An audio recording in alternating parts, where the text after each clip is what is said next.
মমতার কথা ও কবিতা।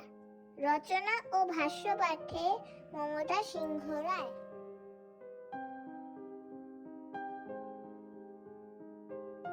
চারিদিকে কি অশান্ত, দূর চাই আর ভাল লাগে না।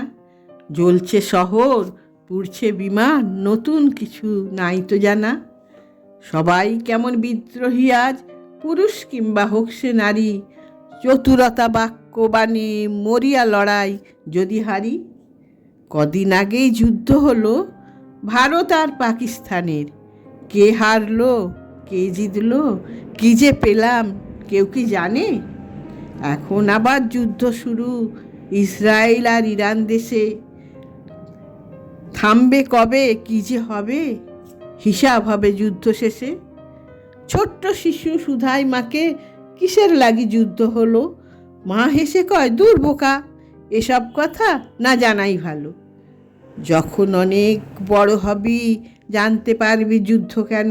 সংসারেতেও কত যুদ্ধ, কত বিদ্রোহ নিত্যদিন। স্বার্থের এই চরম লড়াই চলছে যুগ যুগান্তরে। আদিম যুগের পাথর ছোঁড়া আজ এসেছে অ্যাটম স্তরে। দূর ছাই, আর ভাল লাগে না এসব কথা লিখতে যে আর। হঠাৎ এখন বৃষ্টি এলো, বর্ষা বুঝি এলো এবার। ধরিত্রী মা ঠান্ডা হলো, বড্ড গরম কদিন গেল। এত কিছুর পরেও বলি সবাই মিলে থাকবো ভালো। ধন্যবাদ।